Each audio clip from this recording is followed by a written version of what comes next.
사랑하는 여러분, 에베소서 4장 15절로부터 오늘 이르기까지 세 번의 설교는 그리스도를 배운다라는 의미에서 우리가 어떠한 마음으로 배울 것이며 그 배운 자의 삶은 어떠한 모습일까에 대하여서 이야기를 나누고 있습니다.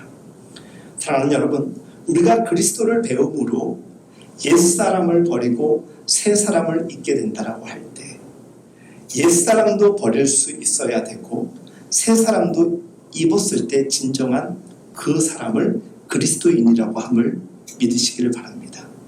그러니 내 스스로가 그리스도인이라 생각되면 두 가지를 체크를 할 수 있어야 되는 것이죠. 첫째는 무엇입니까? 옛사람을 버리고 있는가? 옛 구습을 쫓지 않고 새로운 율법, 은혜 안에서 살아가고 있는가? 두 번째는 내가 새 사람, 그리스도의 영광과 은혜를 입은 사람인가? 이것을 생각하자는 거예요. 그래서 옛사람은 벗어버리고 그래서 우리가 영혼의 깨끗함 그리고 순전함 하나님이 창조하셨을 때 그 모습에서 새 사람을 입는다는 것은 하나님의 은혜로 예수 그리스도의 십자가 사랑으로 인하여서 새로운 삶이 시작된다는 의미인 것입니다. 여러분들 묵은 잎을 떨어내기 위해서는 새순이 돋아나야 되는 것입니다. 우리가 옛사람을 버릴 수 있는 것은 우리 안에서 하나님의 은혜를 입은 새로운 능력이 발현될 때 우리는 자연스럽게 옛습관을 버릴 수 있습니다. 우리가 옛습관 옳지 못한 것 버리려고 하여도 잘 되지 않습니다. 그래서 성령의 능력, 하나님의 은혜를 입으라는 것입니다. 더 나아가서 우리는 옛사람을 벗고 새 사람을 입기 위하여서 노력하고 수고하여야 되는데 그 대표적인 것이 어떤 것이 있을까요? 하나님의 말씀을 묵상하는 것입니다. 기도하는 것입니다. 신앙생활, 교회생활을 열심히 하는 것입니다. 매일매일 우리의 마음의 영이 새롭게 되도록 하나님 안에 거할 수 있도록 우리가 노력해야지 우리의 신앙이 성장할 수 있다. 신앙이 성장한다는 것은 그만큼 우리가 새 사람의 입음을 날마다 더해간다는 은혜이겠죠. 그래서 사도 바울은 오늘 본문 25절 말씀에서 좀 더 구체적으로 그리스도인의 실천 강령에 대하여서 이야기를 합니다. 어떠한 것들에 대하여서 이야기를 하고 있는가? 여러 가지 우리의 삶에 실천 사항들이 많겠지만 특별히 영적인 삶을 살아가는 그리스도인들에게 있어서 그리고 2000년 전에 에베소 교회를 향하였던 사도 바울의 마음이나 오늘 우리 시대를 근심하는 성령의 마음 같을 줄로 믿습니다. 그래서 2000년 전에 선포되었던 이 말씀 사도 바울의 마음이 오늘 우리를 향한 마음일 수도 있다는 것에 저는 전적인 동의를 합니다. 그 첫 번째가 오늘 그런즉 무엇을 버리라? 거짓을 버리라는 것입니다. 우리 그리스도인들은 하나님의 진리에 속해 있다라고 에베소서 4장 15절로부터 24절에 걸쳐 말씀을 전하면서 아주 재차 강조를 하였습니다. 우리는 어디에 속해 있는 사람이다? 진리에 속해 있는 사람이다. 그러면 오늘 본문의 말씀이 이 진리와 배치되는 단어 하나가 유독 우리의 눈에 띄죠. 그것이 무엇입니까? 거짓이라는 거예요. 진리에 속한 사람이기 때문에 오늘 25절 말씀에서는 무엇을 버리라? 거짓을 버리라는 것이에요. 진리를 사랑하면 거짓이 떠나가는 것입니다. 우리 스스로가 거짓을 쫓아내려고 노력하여도 우리 뜻대로 잘 안 되는 것 우리 스스로게 경험하지 않았습니까? 옛사람을 버리기가 어렵습니다. 그래서 새 능력, 새 사람을 입으면 옛 구습은 떠나가듯이 묵은 잎이 떨어지는 것은 새순이 돋아날 때만 가능하듯이 우리의 의지로 되지 않는 것 성령을 의지하고 하나님의 도우심을 구하라는 것입니다. 사랑하는 여러분, 요한복음 8장 44절에 보면 사단을 향하여서 거짓을 행하는 자라고 표현을 하고 있습니다. 그는 처음부터 살인자요 그 속에 진리가 없다. 거짓으로 인하여서 진리가 없다. 인류 최초의 죄가 무엇입니까?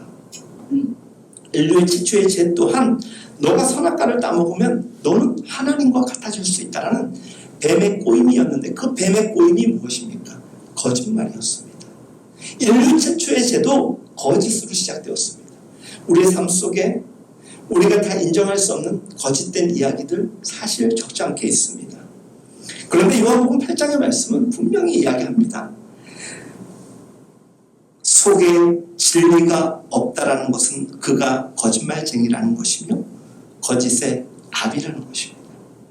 여러분, 우리는 거짓과 싸워 이길 수 있는 하나님의 은혜를 입어야 됩니다. 여러분들, 이 거짓은 사단의 대표적인 전략이고 대표적인 속성입니다. 그런데 사람들이 거짓말을 할 때 어떠한 경우에 거짓말을 할까요?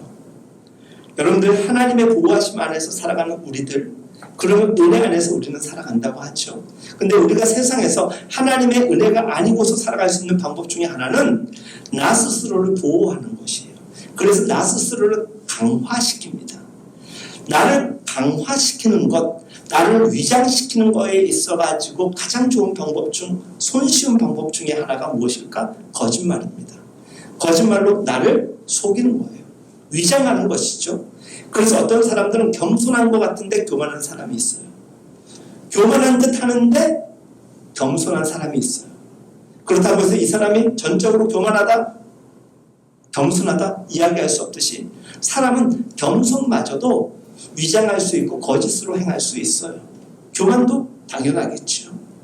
사랑하는 여러분, 우리는 우리의 삶을 들고 말뿐만이 아니라 삶의 행함이나 모든 마음에 생각하는 것들조차도 진리 안에 거해야 되는 그리스도인입니다. 그래서 오늘 사도는 단호하게 이야기를 합니다. 무엇을 버려라? 거짓을 버려라. 우리가 때로는 당한 척할 때가 얼마나 많은지 몰라요. 사람들에게 no problem 이야기하는데 사실 우리의 속마음은 many problem. 나는 많은 문제가 있습니다. 그 얘기를 하지를 못해요. 그래서 우리는 도움조차도 구하지를 못하는 거짓된 마음으로 살아갈 때가 얼마나 많은지 모릅니다. 하나님을 잃은 죄인들이 스스로를 자기를 보호하기 위하여 쓰는 것이 거짓된 위장술이라는 것입니다. 특별히 우리가 살아가는 시대가 얼마나 거짓말로 가득한지 모릅니다. 그냥 거짓에 푹 빠져 있는 듯 합니다. 사도는 단호하게 이야기합니다. 거짓을 버려야 한다. 사회 정의를 세우기 위하여서 거짓을 버려야 하는 게 아닙니다. 사도가 말하는 거짓을 버려야 되는 이유는 우리 안에 진리 되신 주님을 영접하기 위함이라는 것입니다. 사랑하는 여러분, 진짜 그리스도인으로서 하나님의 뜻에 맞게 살기 위해서 진심을 다하여서 진리 안에 거하며 살아내십시오. 실제적으로 진실된 말만 하십시오. 거짓된 맛을 버리십시오. 진심으로 사랑하고 친절하고 용서할 수 있다면 하나님이 우리를 기뻐하실 것입니다. 여러분, 거짓하면 단순히 우리가 말로 하는 거짓을 생각하는데 그뿐만이 아닙니다. 조금 전에 말씀드린 것처럼 우리 삶 전반적으로 지금 깔려있는 이 거짓의 팽배한 이 분위기를 우리가 뒤집어낼 수 있어야 되는 것입니다. 그렇다면 거짓과 진리를 어떻게 구별할 수 있을까? 이것이 우리에게 매우 중요합니다. 그래서 혹자는 이야기를 합니다. 우리가 어떤 경우에도 생각하기를 예수님이라면 어떻게 하셨을까를 고민하라고 합니다.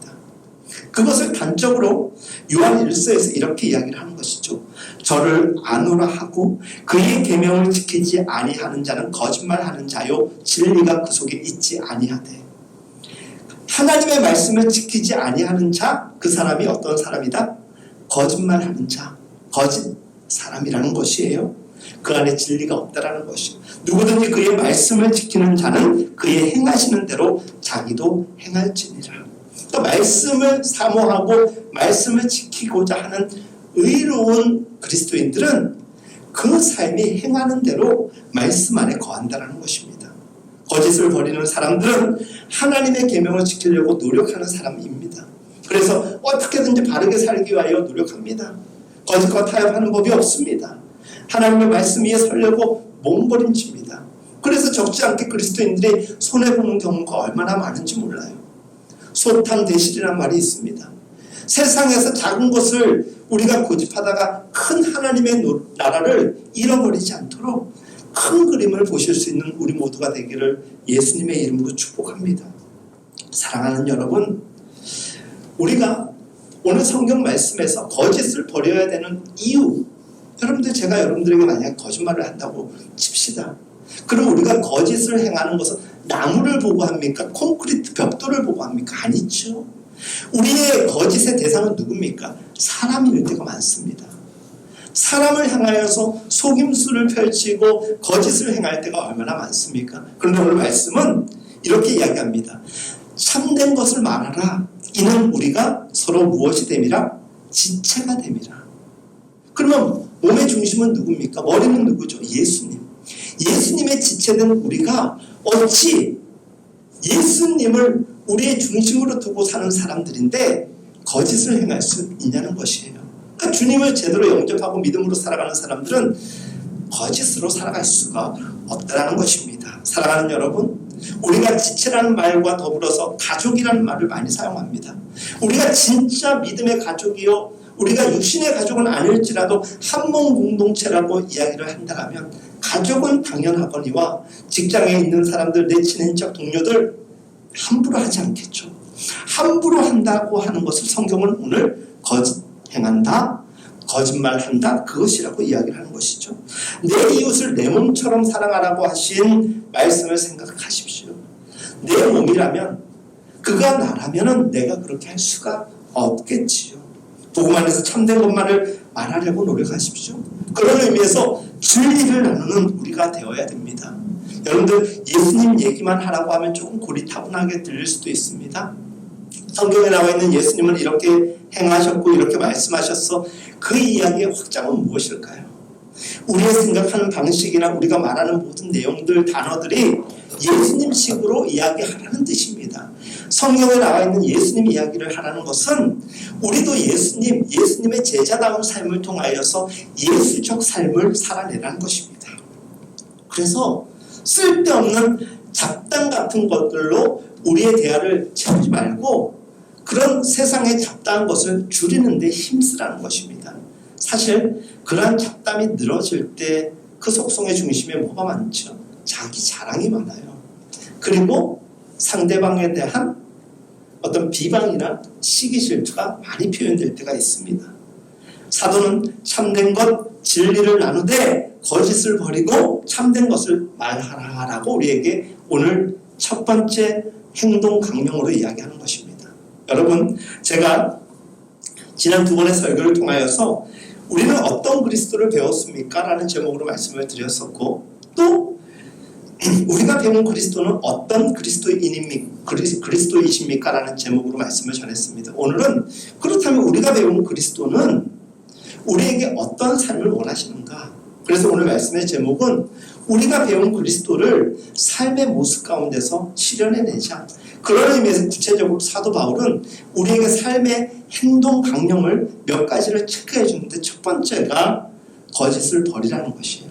그리고 오늘 두 번째 우리에게 요청하는 것은 26절과 27절 말씀에 분을 내어도 죄를 짓지 말며 화를 내는데 화를 참지만 말고 화를 낼 수도 있다는 것이에요. 그렇지만 그것 자체가 죄가 되지 않도록 노력하라는 것입니다. 사랑하는 여러분, 이것을 원어에서 좀 더 가깝게 번역을 하면 분을 내라. 그러나 그 화로 인하여서 죄는 짓지 말라는 것입니다. 분이라는 것, 화라는 것 두 가지가 있겠죠. 악한 분이 있습니다. 그냥 자기 감정에 치우쳐가지고 화를 내는 경우가 있어요. 두 번째는 의로운 분이 있습니다. 의로운 화님이 있어요. 단적인 예로 예수님을 한번 보겠습니다. 예수님께서 유대인들에게 뱀들아, 독사의 새끼들아, 너희가 어떻게 지옥의 판결을 피하겠느냐라며 저들을 굉장히 심판 어조로 크게 호통하신 일들이 있습니다. 유대인들에게 있어서 독사의 자식들아라는 이 표현은 예로부터 가장 치욕적인 표현으로 느낄 정도로 듣고 싶어 하지 않았습니다. 근데 지금 예수님께서 유대인들을 향하여서 그렇게 얘기를 하는 거예요. 이 독사의 자식들아, 이것이 바로 무엇이냐? 의로운 분노, 거룩한 분노라는 것이에요. 그렇다고 해서 예수님이 바로 심판하셨습니까? 아니죠.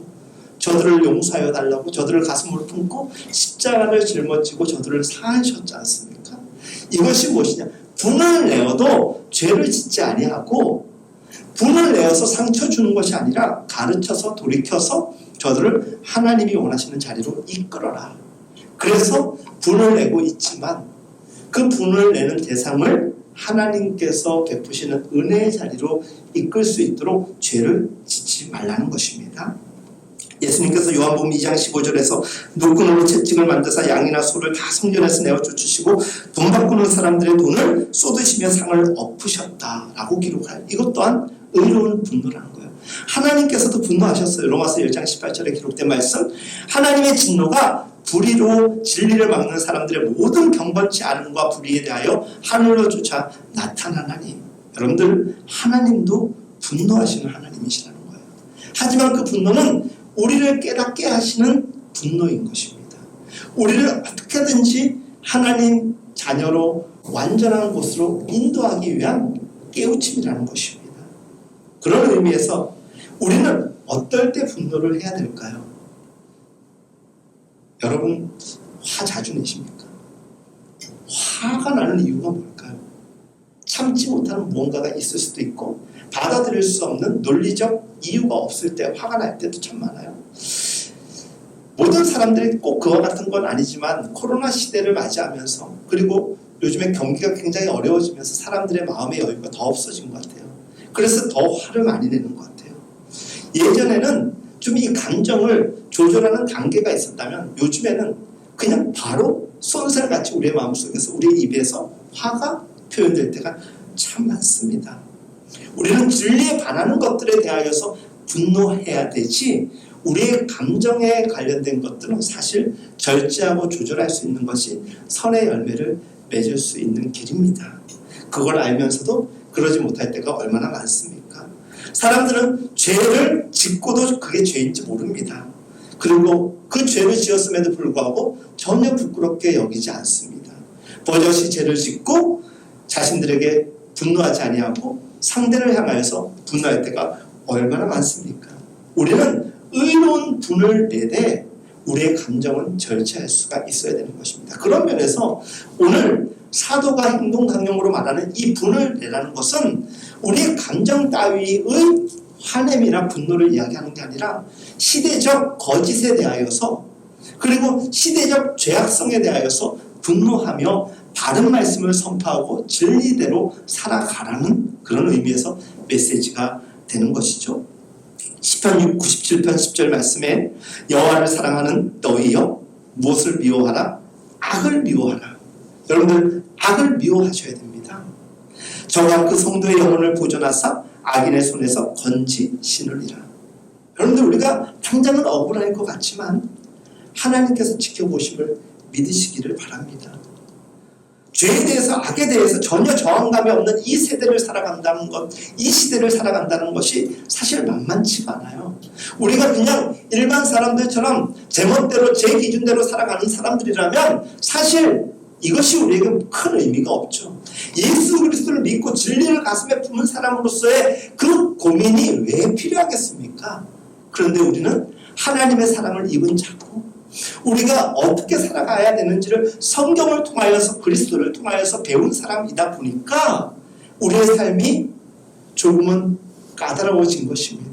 하지만 받은 은혜를 생각하며 그것을 감내하고 수고할 수 있어야 되는 것입니다. 그래서 야고보서 3장 17절 18절 말씀에 오직 위로부터 난 지혜를 우리가 구하라. 그래서 위로부터 주시는 하늘의 지혜를 구하기 위해서 우리가 해야 될 신앙의 자세는 무엇일까요? 그 기도인 거예요. 그게 예배인 것입니다. 사랑하는 여러분, 아주 어려운 요구일 수 있겠지만은 분을 내어도 이 말은 악을 우리는 참지 못하고 정죄하되 사람은 미워하지 말라는 메시지로도 이해할 수 있어야 되는 것입니다. 그래서 죄는 미워하되 사람은 미워하지 말라라는 메시지가 있죠. 이거 참 지키기 어려워요. 성경은 하나같이 어려운 이야기들만 우리에게 요구합니다. 듣기에는 논리적으로 굉장히 간단한 표현인데 우리가 지키기엔 너무나도 어렵습니다. 그래서 우리는 타락과 죄에 늘 가까이 살 때가 얼마나 많습니까? 사랑하는 여러분, 분을 내어도 죄를 짓지 말며 해가 지도록 분을 품지 말고, 해가 지도록 품지 말라는 것, 하루를 넘기지 말라. 여러분들, 뭔가 서운한 일이 생깁니다. 마음 상한 일이 있습니다. 하루 자고 나면은 괜찮아지겠지? 아니죠. 시간이 지나면 지날수록 더 심해집니다. 그래서 빨리 해결할 수 있다면 빨리 해결하는 거예요. 근데 우리가 성격적으로 이거를 잘못 이해하는 분들이 있어요. 나는 뒤끝이 없어가지고 자기 하고 싶은 말 다 하고 금세 화해를 요청하는 분들이 있는 반면에 어떤 분들은 깊이 고민하면서 내성적이라 보니까 고민하며 시간이 필요한 이들이 있어요.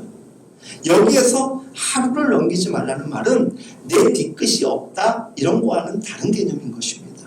최대한 빨리 서로 마음을 용납하고 화해하라는 메시지인 것입니다. 그래서 이 분이라는 파롤릭스모스라는 헬라어는 격양되고 이미 고정되어 버린 복수심이라는 뜻이에요. 우리가 때로는 분을 낼 때 복수심이나 미움을 가지고 이야기할 때가 많죠. 근데 성경은 그렇게는 하지 말라는 거예요. 그 현상을 두고는 분을 내며 지적을 하되 그 사람을 향하여서는 영혼의 긍휼함을 가슴에 품으라는 것입니다. 우리는 죄를 미워해야 합니다. 하지만 사람을 사랑할 수 있어야 되는 것이죠. 왜 그렇습니까? 왜 그래야만 될까요? 이는 이에는 이, 눈에는 눈? 뭐 그런 표현이 있지 않습니까? 우리 자신이 어떤 존재입니까? 그 악한 자리에 살던 우리들을 그리스도 예수께서 용서와 사랑으로 이 자리에까지 오게 하신 것 아닙니까? 우리도 죄사함을 받았지 죄인된 우리를 용서하신 하나님 사랑 생각하면 우리 또한 누군가에게 죄를 미워할 수는 있어도 우리가 그 사람을 미워하지는 말아야 된다는 메시지인 것입니다. 로마서 12장 19절에서 21절 말씀, 내 사랑하는 자들아 너희가 친히 원수를 갚지 말고 진노하심에 맡기라 기록되었으며 원수 갚는 것이 내게 있으니 내가 갚으리라고 주께서 말씀하시니라. 내 원수가 줄이거든 먹이고 목마르거든 마시오라. 누구에게? 내 원수에게. 그리함으로 내가 숯불을 그 머리에 쌓아 놓으리라. 악에게 지지 말고 선으로 악을 갚으라. 만약에 우리를 악으로 대하셨으면 하나님이 아니시고 하나님이 우리의 구주가 아니시죠. 말씀은 분명히 우리에게 얘기합니다. 악에게 지지 말되, 다른 말로 분하고 화를 낼 수 있지만 선으로 악을 이기라는 거예요. 용서하고 사랑하고 하나님의 방법을 취하라는 것입니다. 요한일서 3장 10절의 말씀, 이러므로 하나님의 자녀들 마귀의 자녀들이 나타나나니 무릇 의를 행치 아니하는 자나 또는 그 형제를 사랑치 아니하는 자는 하나님께 속하지 아니하나니 오직 행함과 진실함으로 하자.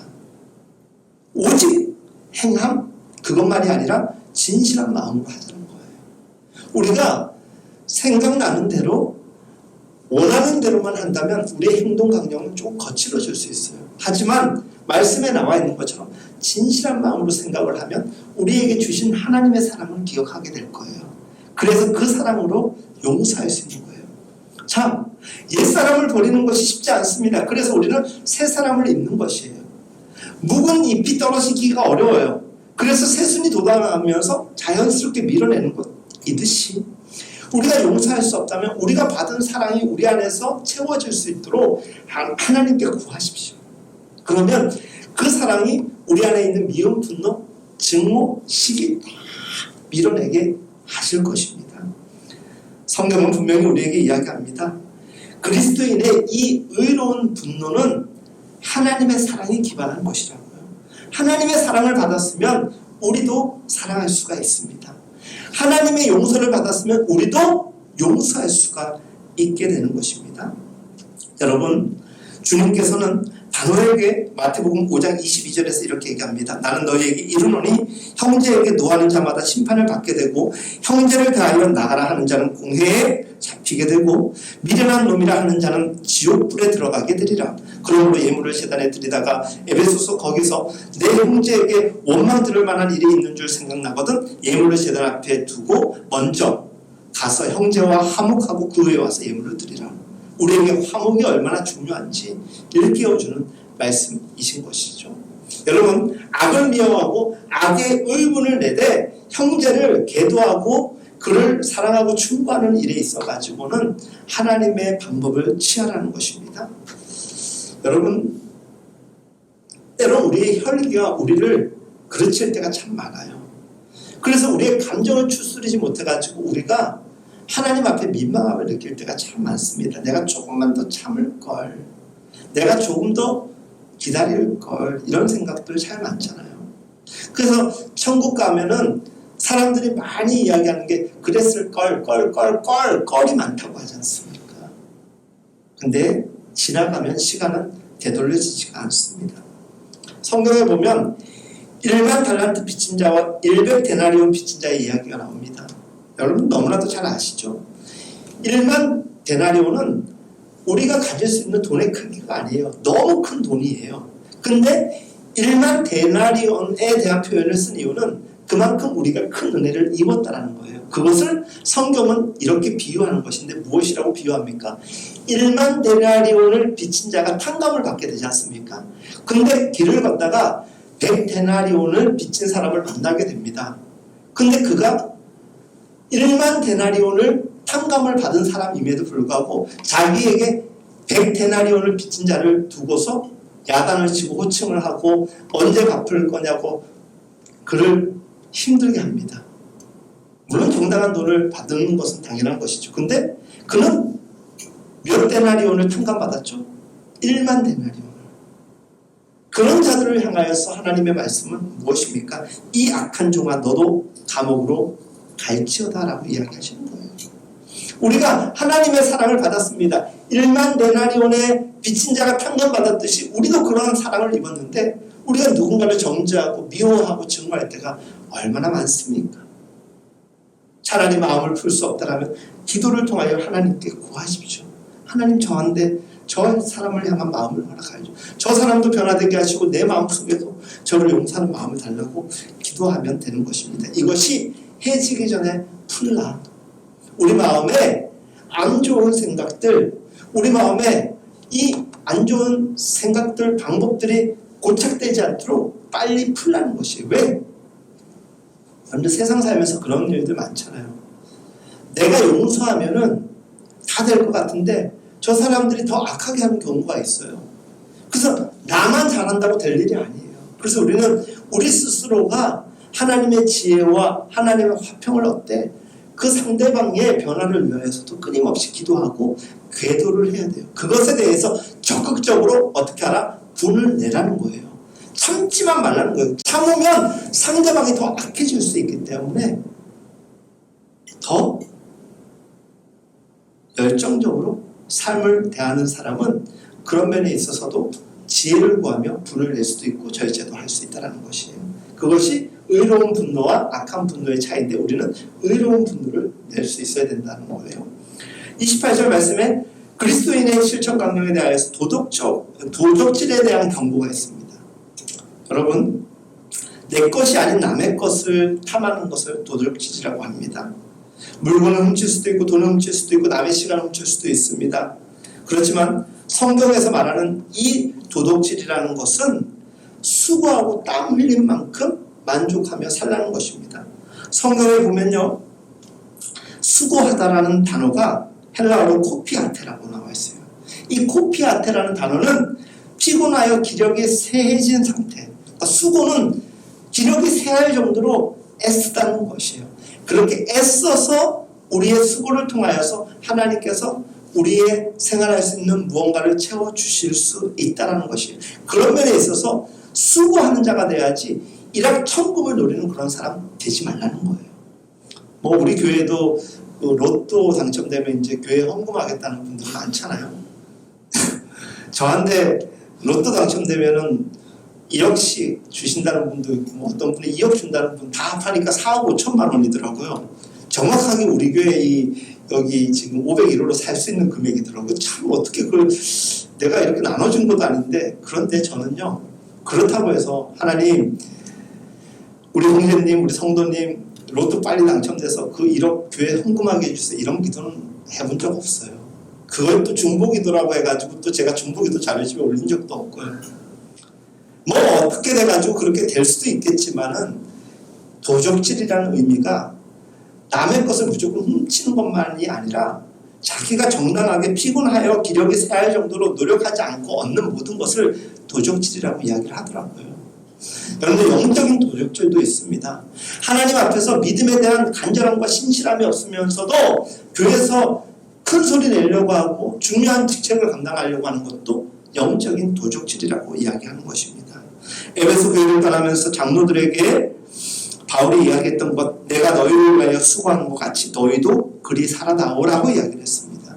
우리가 정말 성경에 나와 있는 이 코피 앞에 우리에게 기력이 쇠할 정도로 하나님의 영광을 위하여 살았으면 좋겠다는 것을 오늘 사도는 에베소 교인들을 향하여서 이야기하는 것입니다. 왜 수고하여야 되는가? 28절 후반절에 빈궁한 자들에게 구제할 것이 있게 하기 위해서라는 거예요. 여러분들, 우리가 열심히 모아서 축적되는 것을 창고에 그냥 가둬주면 안 됩니다. 그것을 구제하고 베푸는 일에 사용하라는 것이에요. 그래서 청년 부자가 왔을 때 말씀을 어떻게 하십니까? 너가 벌어모은 모든 것을 가난한 자들에게 나눠주어라. 그러면 너에게 천국이 열릴 것이라고 이야기했을 때 그 부자 청년이 그냥 회의 자세로 돌아가지 않습니까? 못 나눠주겠다라는 거예요. 오늘 성경 말씀은 우리에게 전하고 있습니다. 빈궁한 자에게 구제할 수 있을 만큼 수고하고 땀 흘리며 살아가라는 것입니다. 그랬을 때 고린도후서 8장 9절 말씀, 우리 주 예수 그리스도의 은혜를 너희가 알거니와 부유하신 자로서 너희를 위하여 가난하게 되심은 그의 가난함을 인하여 너희로 부욕케 하려 함이라. 우리가 세상에서 가난하다라는 것은 물질로 가난하게 된다는 것이 아닙니다. 영혼에 사랑하는 마음으로 가난한 자가 되라는 것입니다. 그런데 우리가 영과 육과 물질의 여러 면에서 도적질을 하지 않는 깨끗한 사람이 될 수 있어야 됩니다. 그리고 29절 말씀에 기록되어 있기를 무릇 더러운 말을 너희 입 밖에도 내지 말라고 나와 있어요. 근데 25절에서 우리가 무엇에 대하여 이야기를 나눴죠? 거짓을 버려라. 그러니까 29절의 말씀과 의미적으로 같습니다. 거짓을 버리는 것, 이것이 무엇입니까? 거짓을 우리 입 밖에 내지 말고 참된 것을 말하라라는 것입니다. 사랑하는 여러분, 에베소서 5장 3절에서도 이런 메시지가 나오고 있습니다. 음행과 음과 더러운 것은 탐욕, 너희 중에서 그 이름이라도 부르지 말라. 이는 성도의 마땅한 판이라. 누추함과 어리석은 말이나 희롱의 말이 마땅치 아니하니 돌이켜 감사하는 말을 하라라고 우리에게 전하고 있습니다. 이 말이라는 것이 단순히 내뱉어지는 것이 아닙니다. 자기 안에서 있는 것들이 표출되는 것이에요. 그래서 저 사람 저렇지 않은데 왜 저런 말을 할까? 아니에요. 그 마음에 담고 있는 표현들이 고스란히 나오는 거예요. 우리의 영이 건강하지 못하면 바르지 못한 표현들이 나올 수밖에 없는 것이에요. 사랑하는 여러분, 말로 덕을 세우는 우리 모두가 될 수 있기를 간절히 기도합니다. 우리 주변에 고단하고 피곤한 분들이 있습니까? 그들에게 비타 500, 비타 1000을 주면서 피로 회복을 주는 것보다 더 중요한 것은 선한 말로 위로해 주라는 것이에요. 사랑한다고 격려해 주십시오. 축복해 주십시오. 우리 주변에 병들어서 고통받는 분들이 있습니까? 그분들에게 예수님의 치료를 기도해 주십시오. 그것보다 더 선한 말이요, 그것보다 더 능력된 말이 어디 있겠습니까? 우리 그리스도인들만이 진심으로 그렇게 말할 수 있다는 것을 성경은 우리에게 요청하고 있는 것입니다. 30절 말씀에 기록되어 있기를 갑자기 이런 표현이 들어가 있어요. 하나님의 성령을 근심하게 하지 말라. 근심하지 않아요. 여러분들, 오늘 25절에서 29절 말씀 속에서는 사도 바울이 그리스도를 배운 사람들에게 어떠한 행동 강령을 요청하고 있는 것이에요. 그게 무엇이었습니까? 거짓말하지 말아라. 입에 담지도 말아라. 그리고 분을 내라. 의로운 분노를 할 수 있어야 된다. 그리고 또 무엇이 있었습니까? 도덕질하지 말아라. 또 말을 조심하라. 이런 이야기를 했지 않습니까? 그러면서 30절에 갑자기 성령을 근심하지 말게 하라라고 오늘 우리의 본문에 기록되어 있습니다.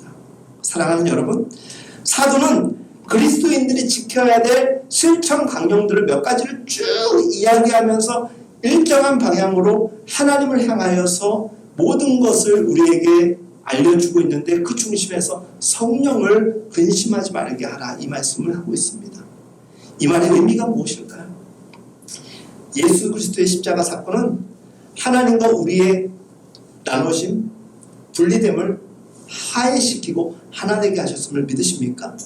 그렇다면 우리가 이와 같은 실천적인 삶의 강령들, 메시지를 지켜 행할 때 하나님과 온전히 하나가 될 수 있는데, 그렇지 못할 때는 어떻게 된다? 성령께서 근심하신다라는 거예요. 그러니까 성령께 근심되는 삶을 살지 말라는 것입니다. 사랑하는 여러분, 새 사람을 입는 것과 우리가 하지 말아야 할 악한 것들, 옛사람을 벗는 일, 이것은 그저 우리의 의지와 우리의 마음의 지혜, 지식으로 할 수 있는 게 아니라 성령의 도우심으로 할 수 있는 거예요. 그 성령께서 우리를 도와주신다고 하셨으니 우리가 성령을 의지하면서 해야 되는데 도리어 우리의 마음대로 할 때 성령을 근심하게 하는 경우가 된다는 것입니다. 성령을 구하는 것 쉽지가 않아요. 고린도후서 12장 3절에 기록된 말씀이 이렇게 나와 있어요. 성령이 아니고서는 누구든지 예수를 주라고 할 수 없느니라. 그러니까 우리가 주님, 하나님 우리를 도와주세요. 하나님 우리의 삶을 책임져 주세요. 이 말 자체가 구주를 요청하는 이 말 자체가 성령께서 우리를 돕지 아니하시면 가능하지 않다라는 거예요. 그래서 오늘 말씀에 나와 있는 것들, 거짓말을 하지 않는 것들, 진실한 말을 하는 것, 도적질하지 않는 것, 이 모든 것이 성령께서 우리를 돕지 않으면 가능하지 않는 거예요. 그래서 우리 그리스도인들의 삶은 그리스도를 배운 자의 삶의 모습은 성령의 도우심을 날마다 입을 때만이 가능할 수가 있다는 것입니다. 사랑하는 여러분, 에베소서 4장 31절 32절 기록된 말씀, 너희 모든 악독과 노함과 분냉과 떠드는 것과 비방하는 것을 모두 악의와 함께 버리고 서로 친절하게 하며 불쌍히 여기며 서로 용서하기를 하나님이 그리스도 안에서 너희를 용서하신 같이 하라. 우리 주변의 이웃들, 제 마음속에 들지 않는 분들 많지요, 그렇죠? 여러분들 마음속에 다 채워지진 않잖아요. 그런데 그리스도께서 나를 향하여 행하신 일들과 사랑의 방법을 생각하면 그들 용서하지 못할 사람 없다라는 것이에요. 할 수만 있다면 거짓말을 하지 마십시오. 선한 말을 하십시오. 더러운 말을 피하십시오. 분을 내지 마십시오. 용서하십시오. 불쌍히 여기십시오. 그리고 악독을 버리십시오. 그것이 그리스도를 배운 자의 삶의 모습인 것입니다. 사랑하는 여러분, 혼자 할 수 있지가 않아요. 그래서 우리는 교회 공동체로 하나 되게 하여 주신 거예요. 같이 이야기하며 서로 중보기도 요청하라는 거예요. 오늘도 제자훈련을 통해서 제가 일방적으로 가르치거나 메시지를 전하는 것이 아니라 서로 이야기를 하잖아요. 서로 부족함을. 그럼 서로를 위하여 기도 제목을 찾고 서로의 메시지를 향하여서 한 주 동안 또 보이지 않는 자리에서 응원하는 것이죠. 우리의 한순간의 예배의 자세, 잠시 잠깐 묵상하는 그것이 우리의 신앙 전체를 담보할 수가 없습니다. 우리는 믿음의 연대로 나가야 되는 거예요. 아주 유명한 예 하나 이야기 드리고 오늘 설교를 마칠까 합니다. 유명한 성인 성 프란시스코, 그가 그의 제자들과 함께 수도원에서 기도 생활을 하고 있었답니다. 그래서 한 40여 정도 금식 기도 생활을 하려고 하는데 한 제자가 성 프란시스코에게 제안을 하는 것이에요.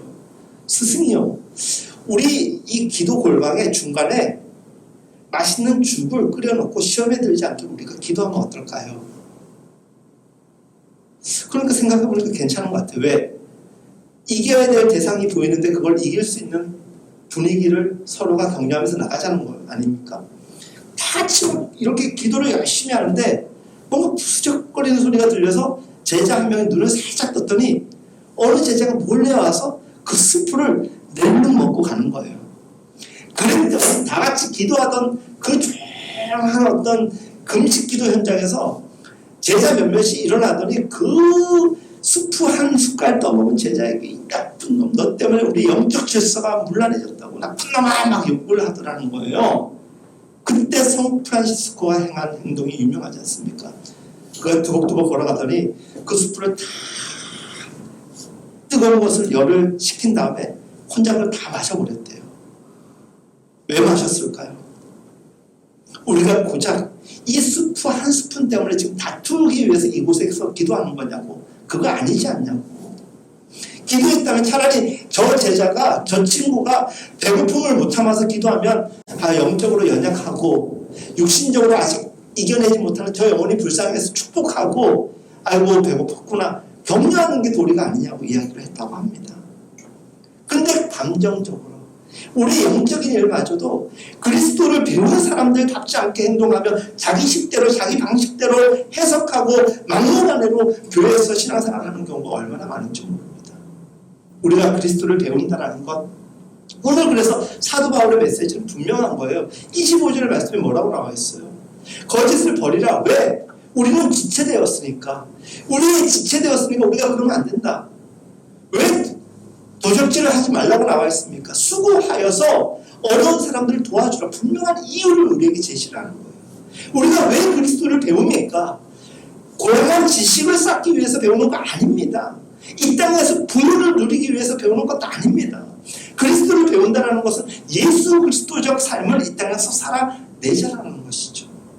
근데 오늘날 성경을 많이 배웠습니다. 그리스도를 배웠습니다.